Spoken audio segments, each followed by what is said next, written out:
introduce not Flint Whitlock, our speaker. I'm going to introduce Jim DeFrancia, who is a very dear board member to me here at the TRED. I serve with him on multiple committees, and he has a special introduction for you that's connected to tonight's talk. Thanks very much. Thanks everybody here. I'm going to change my glasses so I can read the notes. I look at the crowd and I think we're all at the same era where you're changing your glasses. Before I introduce our very, very distinguished guest this evening, I just wanted to comment about how this all came together. The topic is the Vietnam War, which all of us remember. I can tell by just looking at the crowd here and our ages. In different ways. We were in it or we lived at that time and we're aware of it and we're mindful of the stress that it put upon our nation. And it lives with us to this day, and that's what Flint is going to speak to.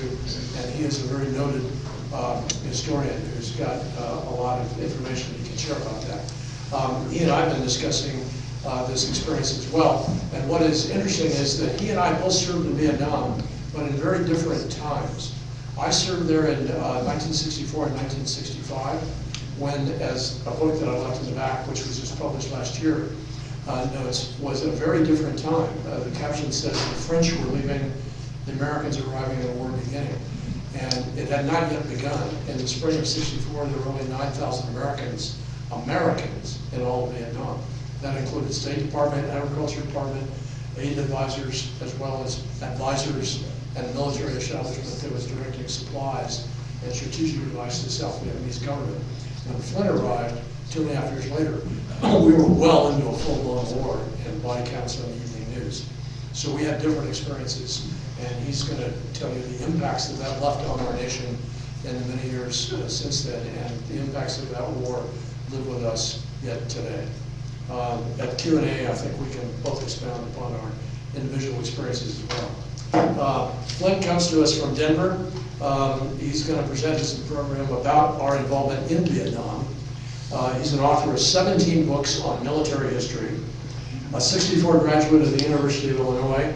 He's a former Army officer who spent 5 years on active duty with the Army, including a year in Vietnam.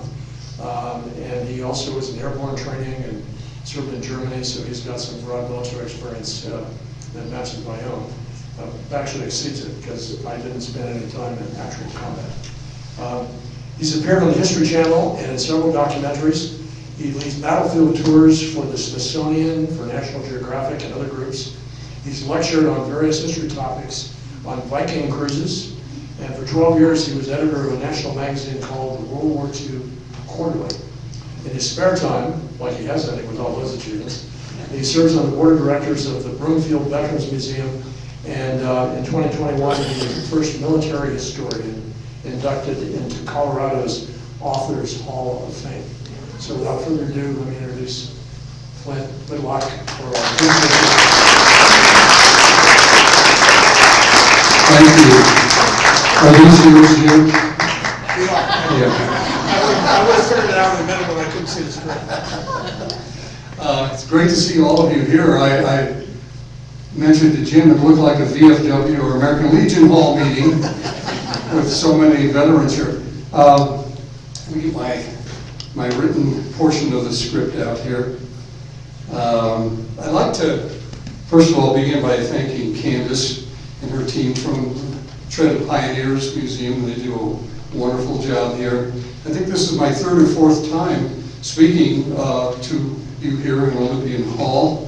And it's always a real pleasure because of the various groups I speak to, you seem to be the ones who stay awake the most. Which anybody who's done any public speaking knows what that's all about.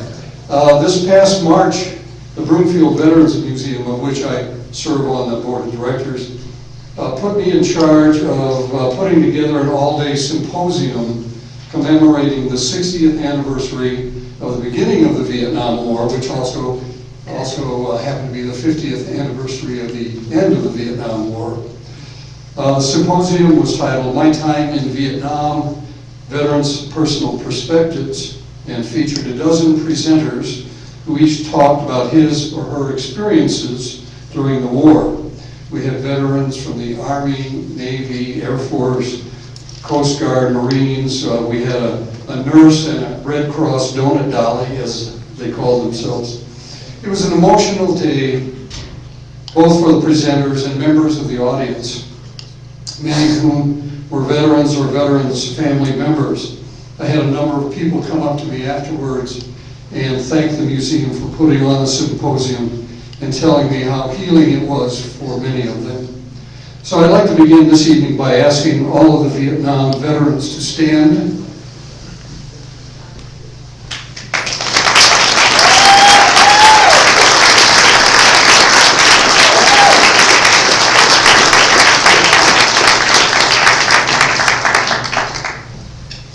I often hear people say, thank you for your service to Vietnam veterans, but the new tradition is to say, welcome home.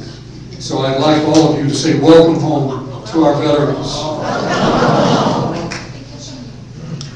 Very good. And if you had a family member who served during the war, I'd like you to stand also. So please, wonderful, great, thank you. And they, of course, didn't have an easy time of it either, with their loved ones overseas and in danger in many ways. The men and women who served during the war spoke about their experiences at this symposium. Some were sad, some were funny, some were heartbreaking. I'm sure that some of them are still conflicted about their service, or maybe they were still haunted by some of the things they saw and did. This is normal. Even veterans from all previous wars have had similar feelings. And I'm sure if there were any Roman soldiers who were still around, they would admit to suffering from sword shock and spear trauma. As we did at the Broomfield event, we began with about a 5-minute video to set the tone. And I will play that now if I can figure out which key to hold. There's my audio specialist here.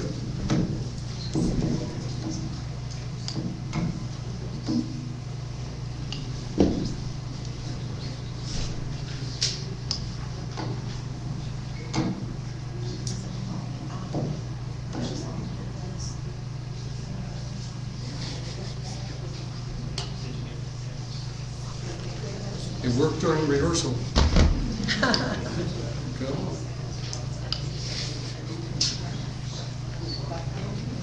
I might need your help.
In 1949 to defend against a possible Soviet incursion into Western Europe.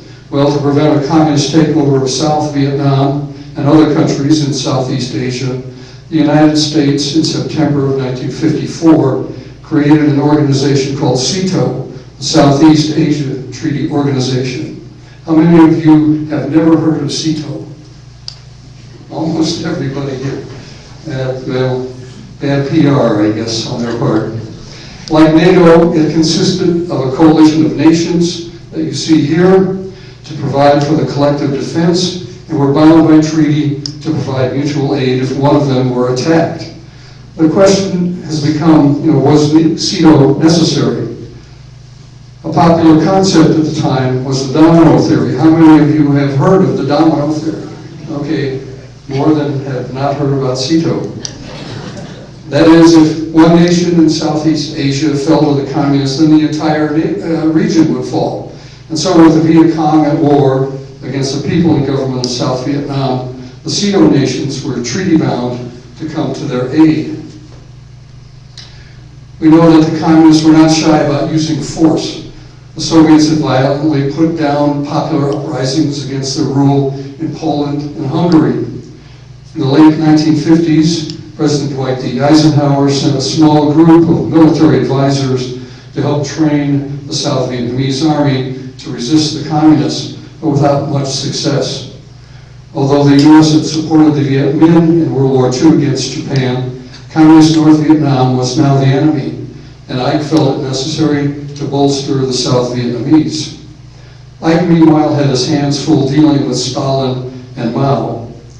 In December 1960, the Viet Minh became the National Liberation Front, the NLF, soon to be known as the Viet Cong. It was a dangerous time for the whole world. Soviet leader Nikita Khrushchev had already pounded his shoe on the podium at the UN and declared that the communists would bury the West.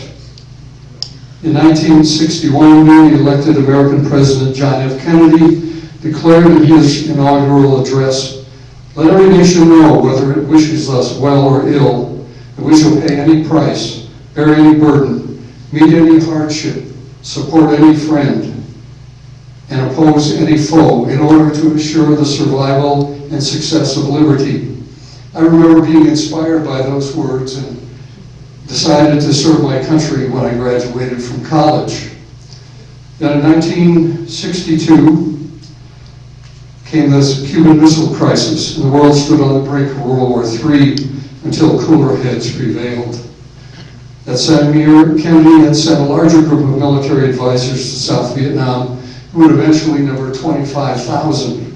But within Kennedy's administration, there were widely diverging opinions on how best to halt the communist insurgency. In September of '63, Kennedy said that in the end, it was South Vietnam's war to win or lose. We can help them, we can give them equipment, we can send our men out there as advisors, but the people of Vietnam have to win it against the communists. But I don't agree with those who say we should withdraw. That would be a great mistake. The United States made this effort to defend Europe. Now Europe is quite secure. We also have to participate, we may not like it, in the defense of Asia. Just a month later, in October of '63, Kennedy began a drawdown of American forces in South Vietnam. And then also in '63, South Vietnam was in upheaval. There was a coup. The president, Jim, was assassinated. His role was taken over by Big Min, as he was called, followed by Nguyen Cao Ky, and finally by Nguyen Van Tu. And then Kennedy, 2 months before the end of the year, was assassinated in Dallas, and Vice President Lyndon Baines Johnson took his place, and the course of history was changed forever.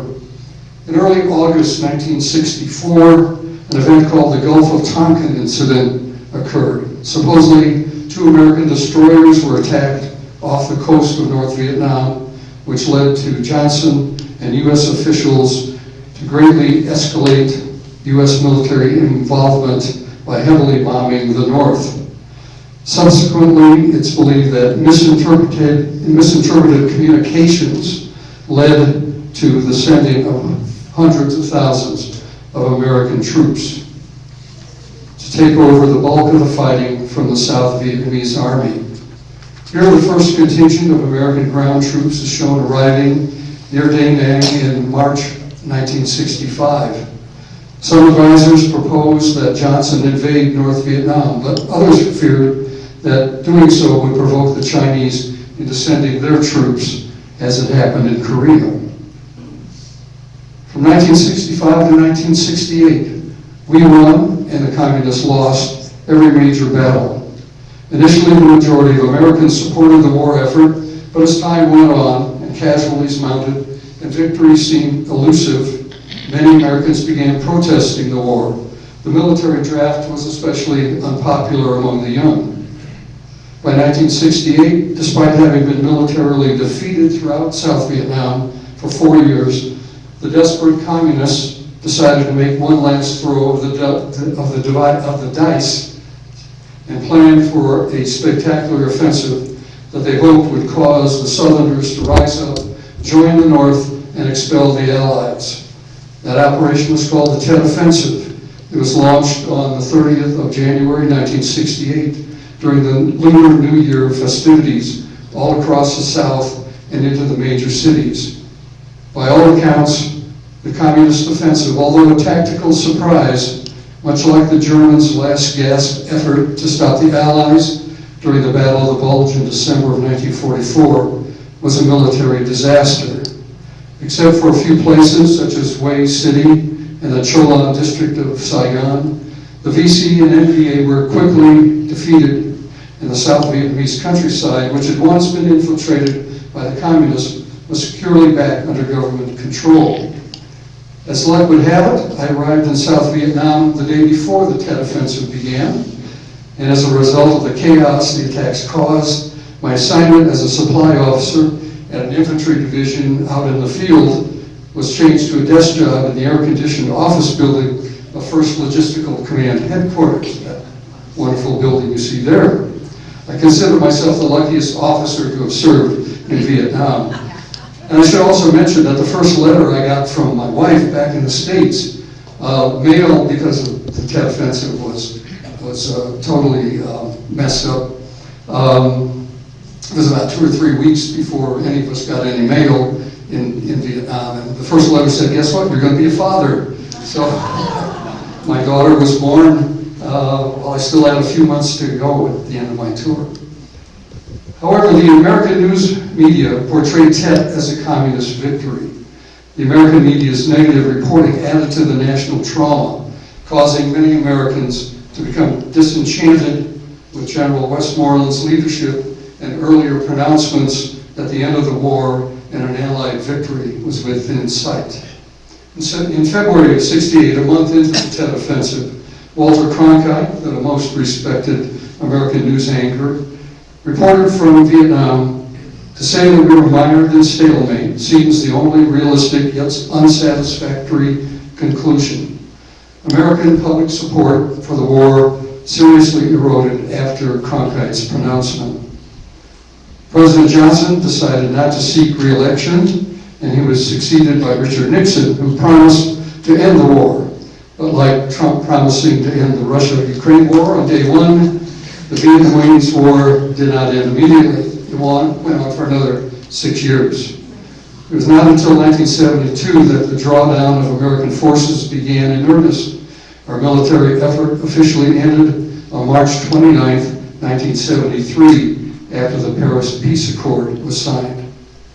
The POWs were released and American troops withdrew. Only the U.S. Embassy and about 7,000 Department of Defense personnel remained.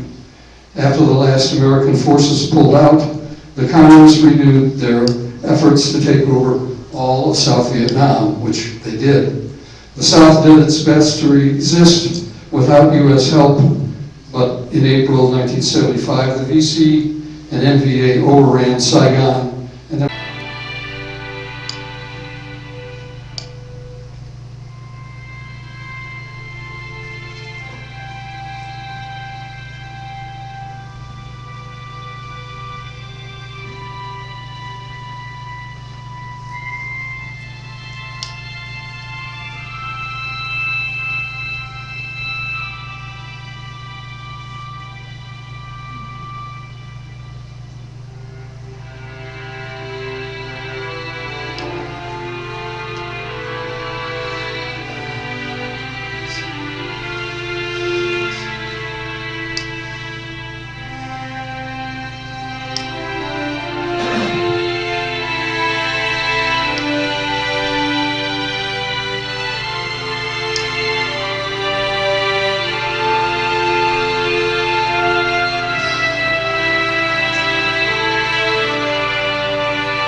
I hope, oops, I need my microphone.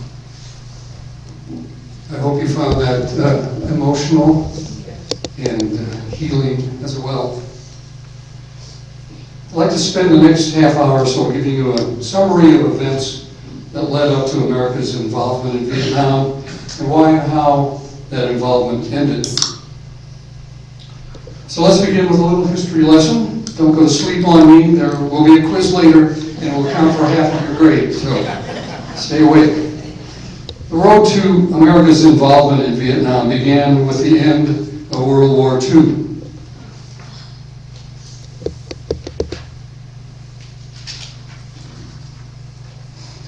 The end of World War II also spelled the end for colonialism.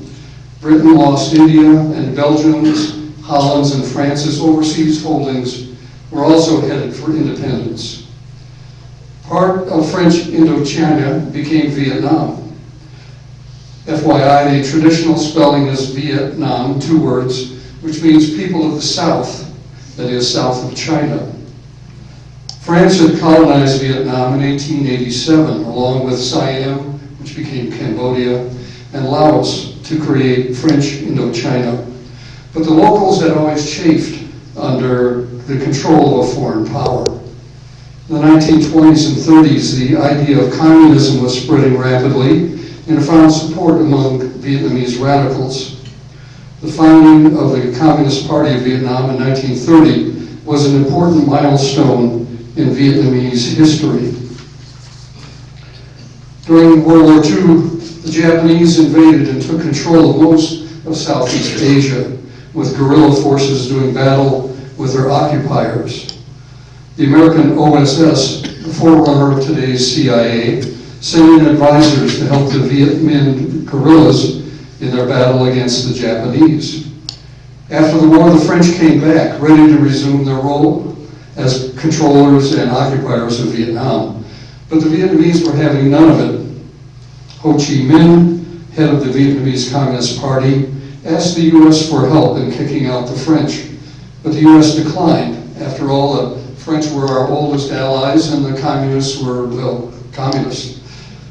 In August of 1945, under Ho Chi Minh's leadership, the Vietnamese people launched an uprising to seize control of their country from France, and the so-called Democratic Republic of Vietnam was proclaimed in September 1949. Because France was unwilling to relinquish control of Indochina and the U.S. wouldn't help, the previously mentioned political and military organization, known as the Viet Minh, took up the fight against the French to gain independence. The Viet Minh would later morph into the Viet Cong, or VC. Now we have to go back a couple of years. The post-World War II year saw additional rising tensions.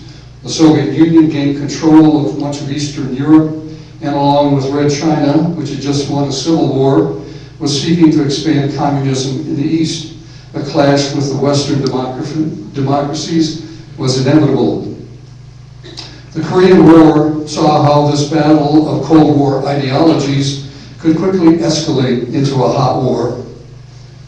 Vietnam's struggle with France lasted until March of 1954, when the French were defeated at Dien Bien Phu by Ho and his general Vo Nguyen Giap. A ceasefire was agreed to in the Geneva Accord of that year.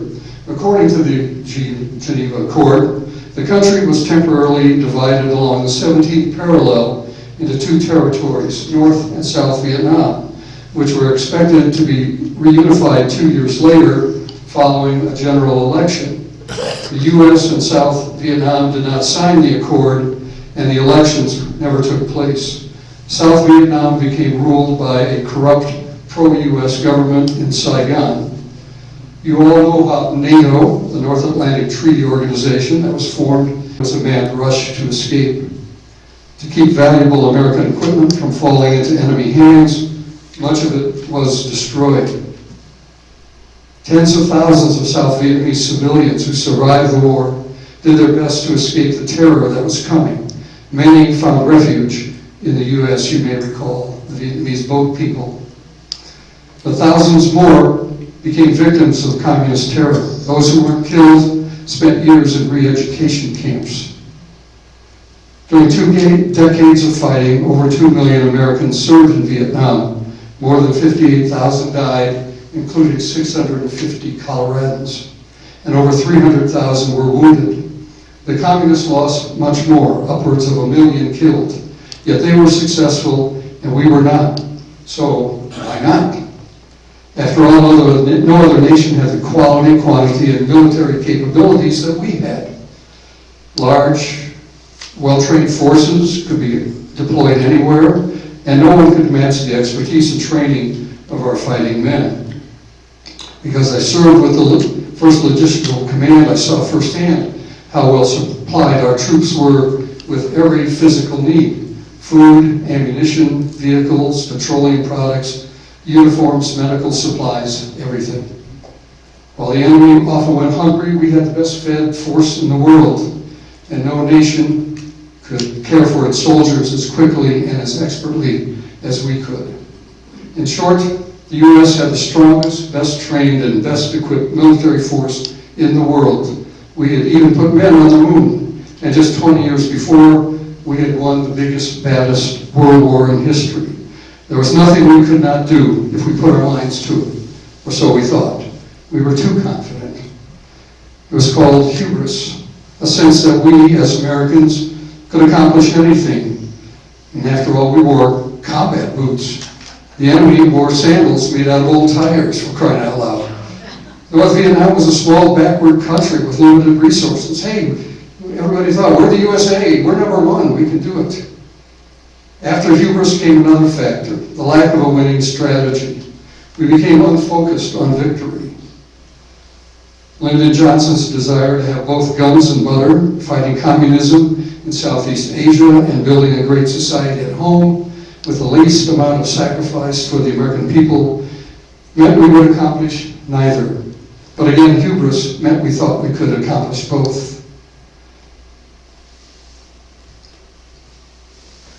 Unlike World War II, in which the U.S. was constantly warned about the evils of the Nazis and the Japanese, relatively few warnings about the dangers of communism and the need to oppose it were expressed.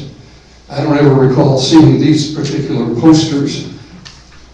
As I said earlier, there was no winning strategy.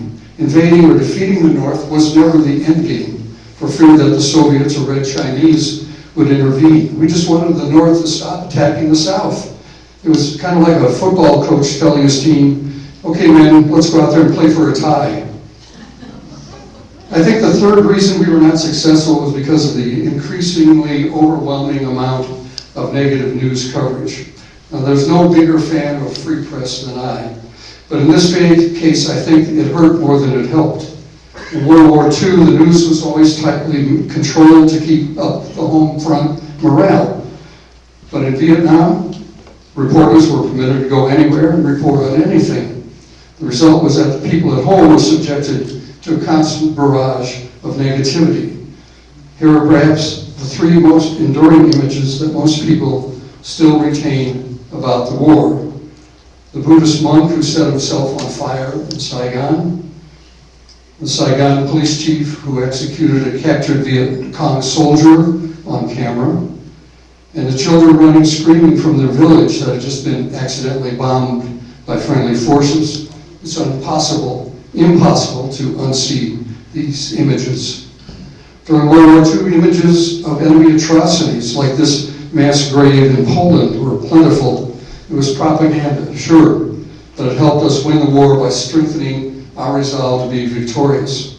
Almost never were pictures of Allied atrocities shown or even written about. Lee Atwater, political strategist for Presidents Reagan and Bush, once observed, "Perception is reality." And that certainly was true about the Vietnam War. If the news media presented images and stories that seemed to indicate that we were losing, then we must be losing.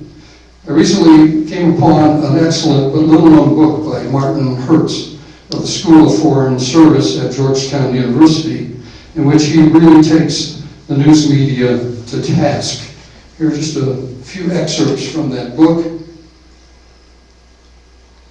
Hertz talks about the differences between the high-tech American military and the Viet Cong and NVA, who for the most part avoided pitched battles and relied on stealth and ambushes. He said, "The American Army has many good qualities, but crafty and stealthy it is not." He also pointed out that over time the VC and NVA were gradually pushed away from the most densely inhabited areas, and the control exercised by the South Vietnamese government gradually increased, but there was nothing dramatic for the news media to point to. The situation created a real problem for the reporters, especially those whose medium required visual images. One could get pictures of a Vietnamese village being bombed or shelled and would see the dead and wounded and the refugees streaming away. Such things have happened in all wars, and nobody thought it reprehensible at the time. But the Vietnam War was different because it was all filmed and with hours flashed into the living rooms of American homes, accompanied by the reporters' comments on the horror and futility of such actions, creating the impression not only of a frustrating, aimless, inconclusive war, even when our side was making slow, incremental, cumulative progress, but also of an unusually cruel and destructive war. Of course, the cruelty of the other side could not be shown because they did not allow American cameramen to film them. Hertz goes on to talk about the 1968 Tet Offensive. The offensive produced a terrible shock in the American people. On the night of January 30th, 19 VC sappers blew a hole in the wall around the American embassy in Saigon and assaulted the embassy itself. There was tremendous negative headlines in the U.S. This event, together with the VC and NVA attacks on virtually all the cities of South Vietnam, produced the impression that the enemy was everywhere, that his strength and determination must have been underestimated, that the communists could move wherever they liked in Vietnam despite our massive military presence, and that something was gravely wrong, and that the war simply could not be won. The truth was the 19 VC who had invaded the embassy's grounds never got into the building, and all were killed within hours. As far as the invasion of the city of Saigon was concerned, the South Vietnamese troops fought surprisingly well, and together with American forces, inflicted terrible losses on the communists. All the while the media focused on the event at the American embassy, it took a while before it was clear that the VC had failed, and the media misinterpreted the widespread enemy attacks as evidence of communist strength, instead of understanding it for what it was, a desperate throw of the dice to impress American public opinion and thus influence American policy. Television newscasters termed the war lost because the rural areas through which the communists had passed were now under communist control. Actually, it turned out the VC had to deplete their forces in the countryside in order to break into the cities. As a result of the Tet Offensive, the South Vietnamese government in the following year vastly extended its control in the countryside because big stretches of formerly insecure areas no longer had any VC or had VC who were so weak that they stopped fighting. This was a story that was not dramatic and thus not told. Hertz notes that in World War II there had been horrific photos and reports of the realities of war that the American people were prevented from seeing because the Office of War Information held tight reins over war correspondence, and cameramen, thank you, were not allowed to report it.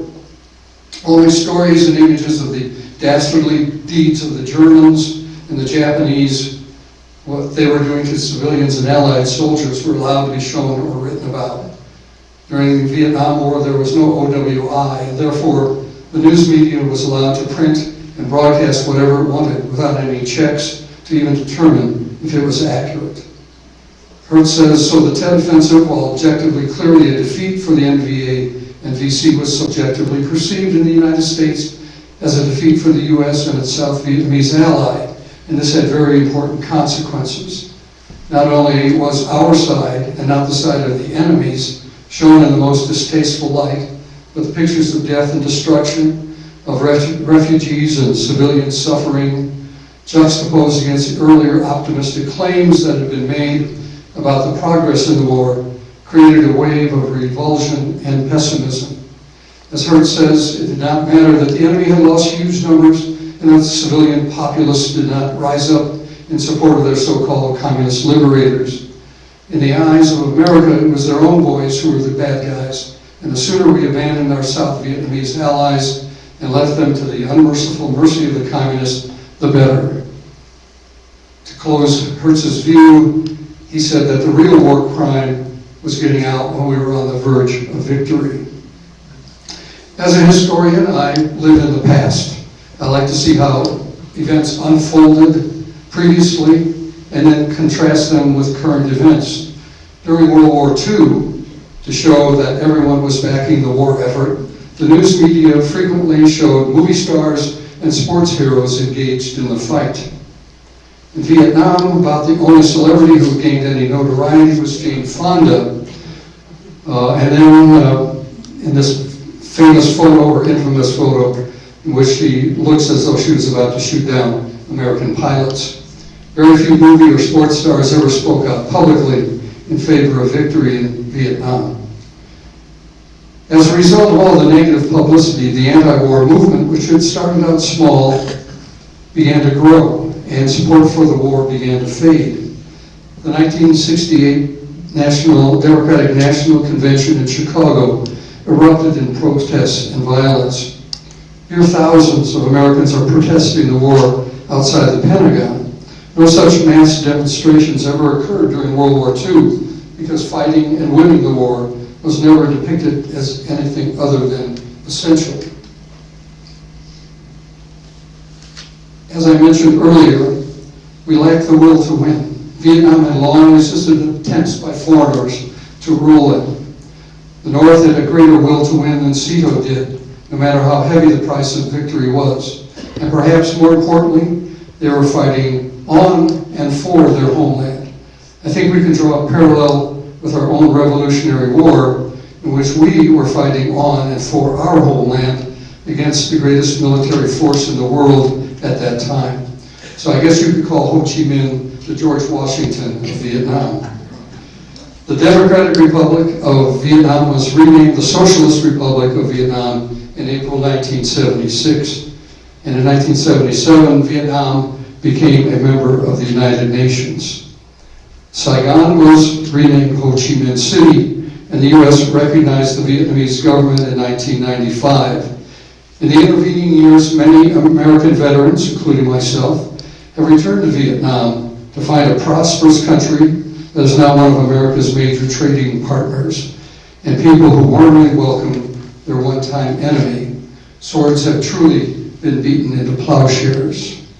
So in conclusion, I think it's ironic that in the end the war united a divided country, theirs, and divided the united one, ours. Maybe that's something to think about. Thank you very much for your attention tonight. I'm going to open it up to comments and questions. I'll be helped here by my Navy Admiral friend, Jim. So take it away. Thank you.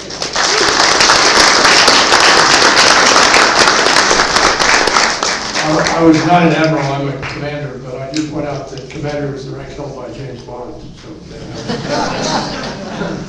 questions for Flint? I know that we were part of CETO, but my impression and everything we saw in the media was that it was all the U.S. We were essentially going it alone, even though supposedly we had some allies. What contribution did those other countries make to the war effort? Well, obviously they had fewer troops and less equipment than we did, but I remember at our supply headquarters frequently running into South Korean supply officers and Australian supply officers who were in there to put in requisitions for various types of equipment. And there were other countries who were there, but very, very minimal level. I don't know if Jim ran into some of those people. I served in my time frame, which was before Flint's, with Australians, New Zealanders. We actually had some advisors on the supply side from Taiwan. And so there was some participation by CETO. But none of them, the Australians and the New Zealanders had some minimal active troops that came in later, but by and large it was our war started. Let me also I also, Jim has a copy of his book. What's the title of that? Saigon Stories. Saigon Stories. I have the only novel I've ever written called Internal Conflicts. It's about the Vietnam War. And one of the major characters near the end of the book, or at least he's pivotal, is an Australian, and how he impacts the life of my protagonist is, I think, important. So buy a copy. We have, I saw a hand up in the back there. Somebody stood up in the back. There we go. I was in Korea during the Vietnam when I was drafted, went there, and the guys who defended our compound were all Korean soldiers who'd been sent to Vietnam and fought for our side, and had come back. And in fact, I heard stories that the Korean soldiers were so tough and violated a lot of the Geneva Convention things. They were actually asked to leave and not fight anymore because of the things that they were doing, the way they approached the battle. Any comment on that? I had no experience with Koreans in my time period, but I was there, as I said, in the transitional period. I had a friend, South Korean, Captain Kim. Kim is about, the Korean equivalent of Smith or Jones.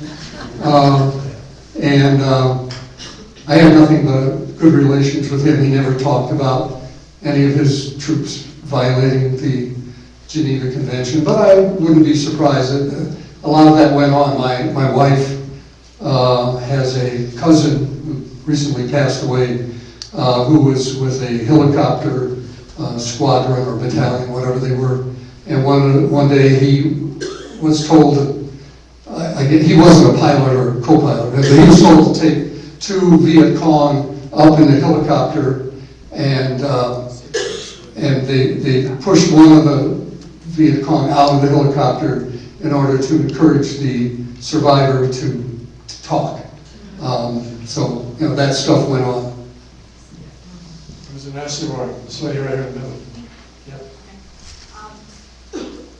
With no disrespect to any of those who were in the war, and my cousin did die in Vietnam, but some of the fellows that I know that are very bitter about having been in Vietnam and actually hate our government so much, they claim that there was so many drugs that were provided. And I know at least a couple of my friends who feel this way felt as though they were being manipulated by the drugs, so that the thoughts back home had less. I don't think that ever hit them so much. It wasn't like, it was an unpopular war to them. They were stuck in something, and they were very drugged out. Not all, but certainly some. And the rumor was that our own government was supplying the drugs. Could you speak to that, please? The lady's comment was that she heard from various sources in the U.S. that the U.S. government. I'm sorry, these were guys in Vietnam. Right. Okay, but you didn't hear from the guys who were in Vietnam, or Yes, you did? I did. You did. Okay. So when they came back, Yes. they mentioned that the U.S. government was supplying drugs for our troops. That's the first I've heard of it. I do know there was a lot of drug use in the 1970s. Not so much when I was there, that I was aware of, but I wasn't out in the field with the combat troops. But we have a number of Vietnam veterans at the Broomfield Veterans Museum, and we share our stories quite frequently at the museum. And no one's ever mentioned the drug issue. That doesn't mean it didn't happen, but. If I might respond. Yes. I do know that the few that I know are so bitter about Vietnam, that fought Vietnam, and take this position, would never show up at a veterans place. They are the kind of guys that would never wear a hat that would say Vietnam. Right. So it's a different sector than perhaps you're usually exposed to. Well, that's true.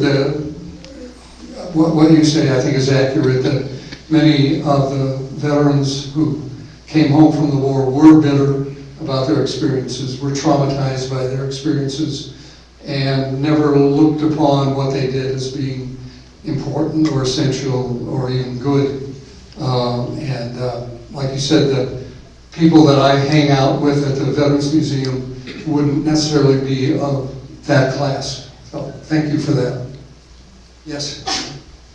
In retrospect, should we have been in that war? We may have differing opinions. I think we should not have been. Yeah, that has been the question. For those of you who didn't hear it, the question was, in retrospect, should we have been in the war?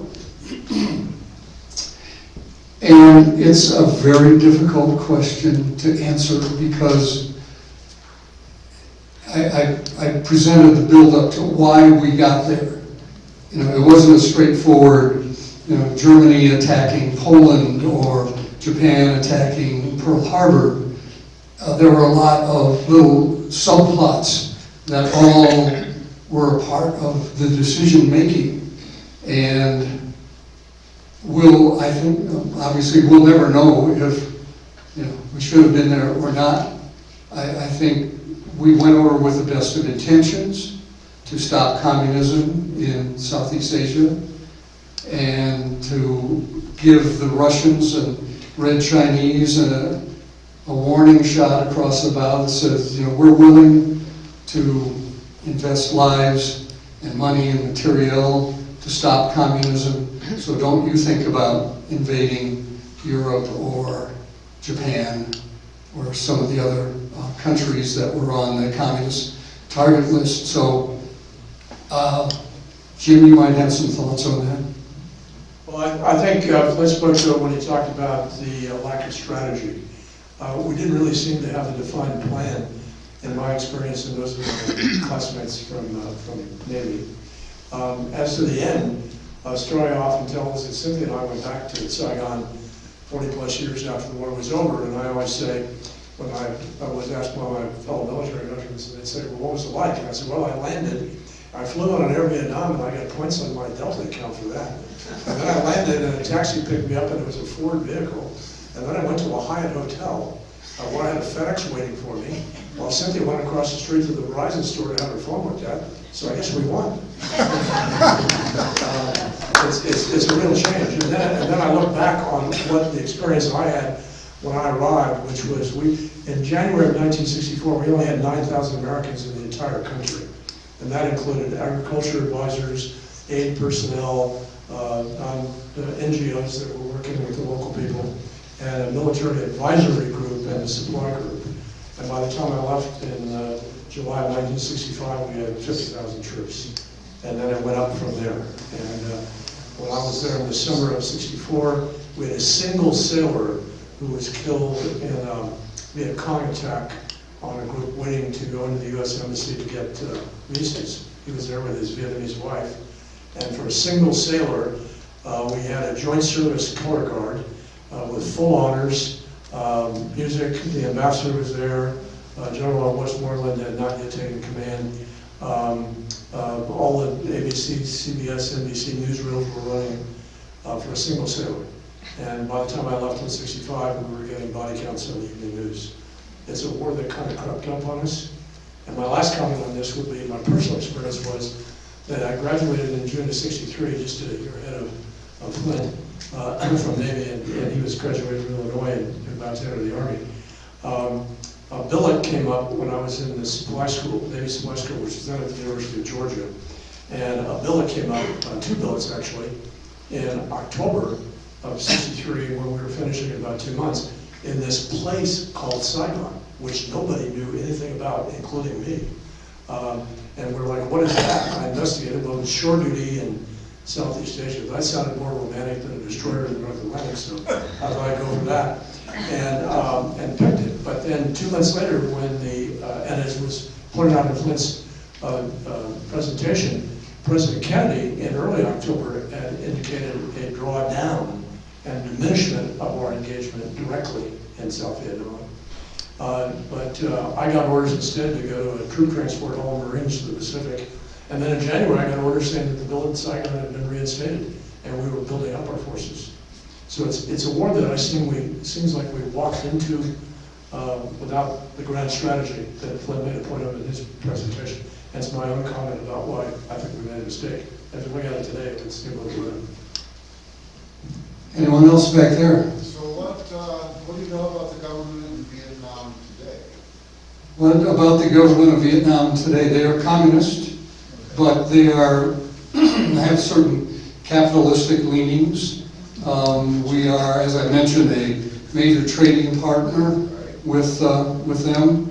I know I get a lot of clothing with the label that says made in Vietnam. They have now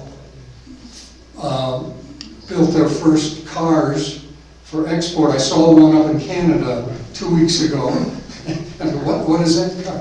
I can't even remember the brand of it, but I looked it up and it's built in Vietnam. And as I said, I think the government there has a long-standing animosity towards China, and they don't want China getting involved in their politics or their economy or anything like that. And so I think they're walking a fine line, how to be a socialist, communist country while still trading with the West and with other partners around the world. I can't speak to their politics on a more detailed basis, but that's what I saw when I was there about 10, 12 years ago.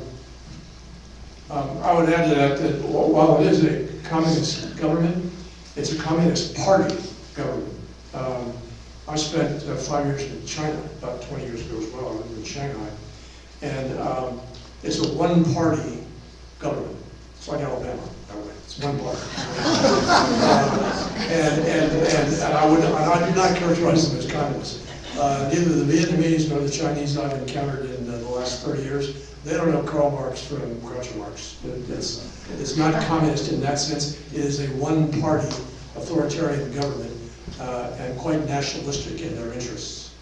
This gentleman in front right here. Yeah, as a historian, do you agree with the author? With Professor Hertz. That we were on the verge of victory in '73? The question is, do I agree with Professor Hertz that we were on the verge of victory? And I can see why he came to that conclusion. When I was there, I felt we were on the verge of victory. And it was interesting because right after the Tet Offensive, I would say within a week or two afterwards, at our headquarters, there was a flyer, an announcement made that in the theater, in the headquarters, they were going to show newsreels from the U.S. And I thought, well, that'd be interesting to see how the war was being, portrayed to the folks back home. And everybody who was in there and watched this just came away stunned because all the reports that we were getting in the headquarters and through official sources were talking about how the VC and the NVA forces were just decimated. And as Hertz said, it was portrayed back home as though the VC and NVA were the victors, and we were the losers. We all left the theater with our eyes kind of spinning and saying, well, what's the disconnect? Why are we seeing one thing through official sources here and another thing from the media back home? So, I'm still kind of 50-50 as to were we on the verge of victory. I think if certain things had gone a different way at that period of time, we could have wrapped it up victoriously much earlier. I think, again, one of the feelings was we never had a definition of victory. That went back to not having a grand strategy. In 1975, when we were concluding the final accords in Paris, General Biddle, you may have encountered him in your service in the Army. He was a major general and had served in Vietnam and in combat. And he encountered General Giap from the north as the documents were all being signed by Kissinger and the French and the Vietnamese and everybody else who was involved. And he approached General Giap and he said, General Giap, he said, I must remind you that you never did defeat us in the field. And General Giap replied and he said, General, you're absolutely correct, and that is entirely irrelevant. It was a political issue. Candace, Yeah, so quick thing on the drug question. I did a little AI research, and the US government did provide amphetamines to keep soldiers awake on long missions, and all of those, a lot of those classes are very addictive. But in addition, there were painkillers and different things like that that probably didn't have tight controls out in the field and were available and became addictive. So that's the only thing I can find on that, and then of course illicit drugs. so those of you who didn't hear that, AI tells Candace that the U.S.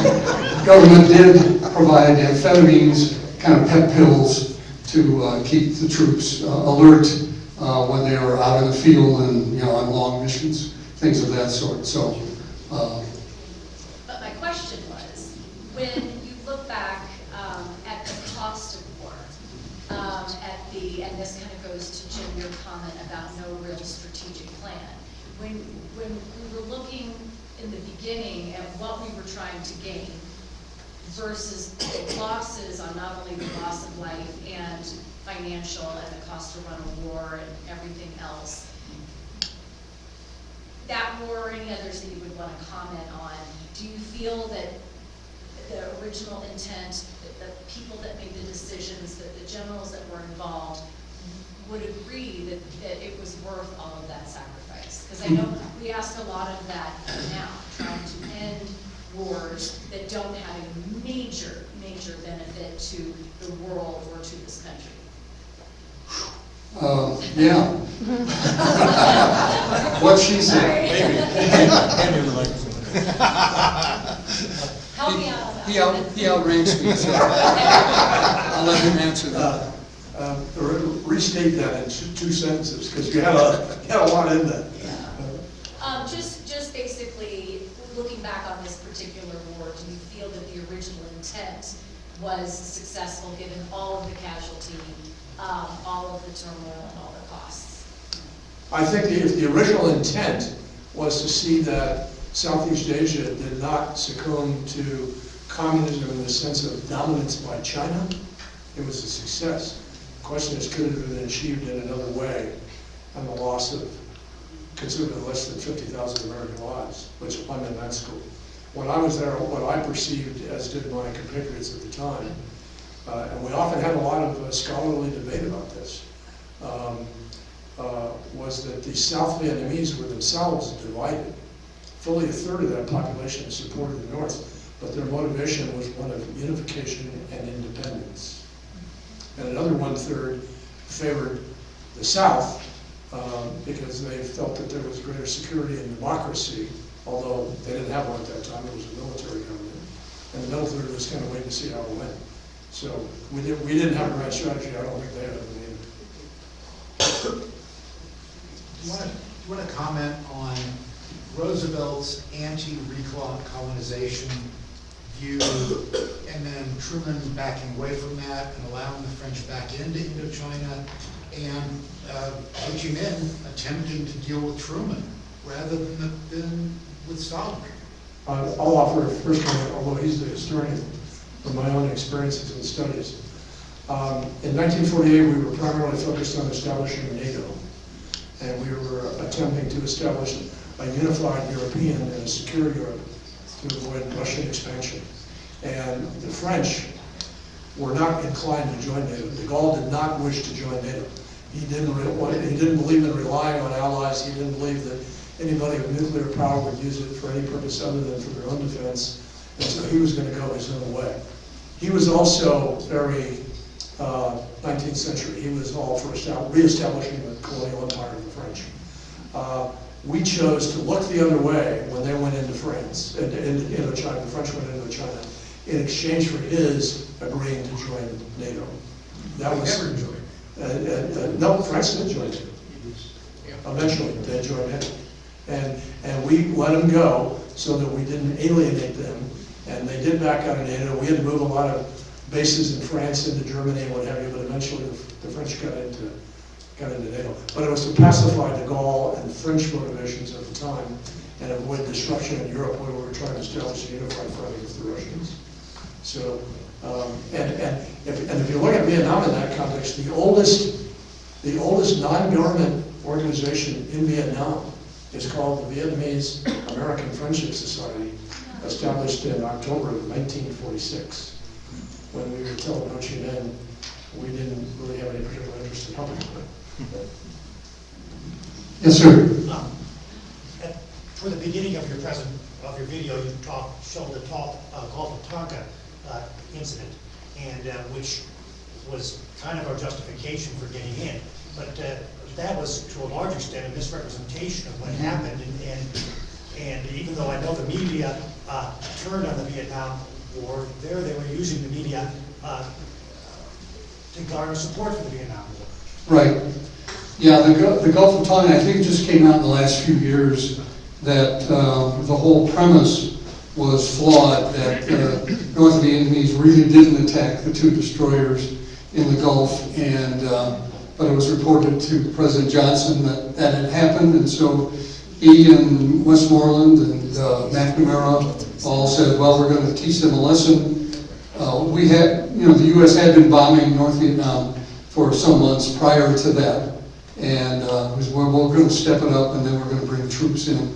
And as I mentioned, I think one of the main factors in the whole war was this sense of hubris that America had, that we could do anything, and Vietnam would be just a little blip, and we'd overrun them in a month or two, and peace would return to planet Earth.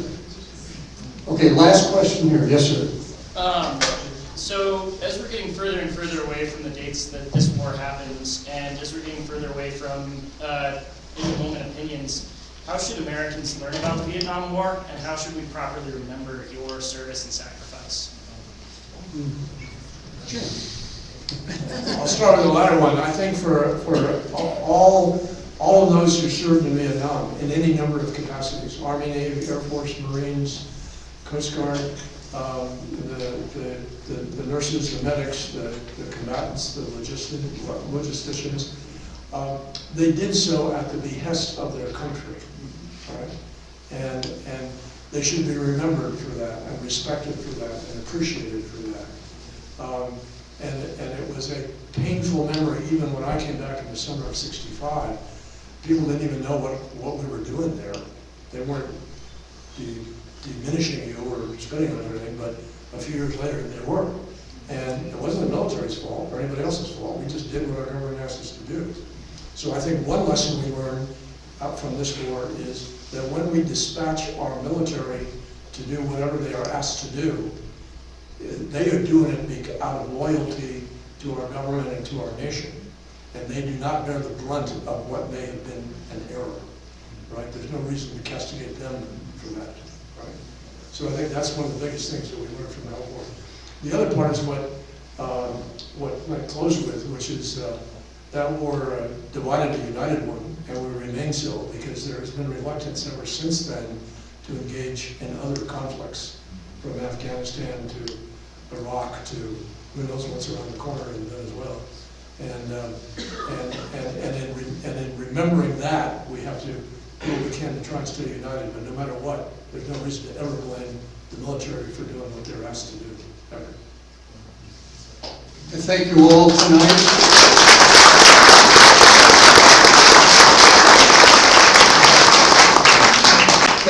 Thank you all for coming. Hopefully you've seen a little bit of history that maybe you didn't know or understand before. And Jim and I will be here for a little while afterwards if any of you have questions we didn't get to.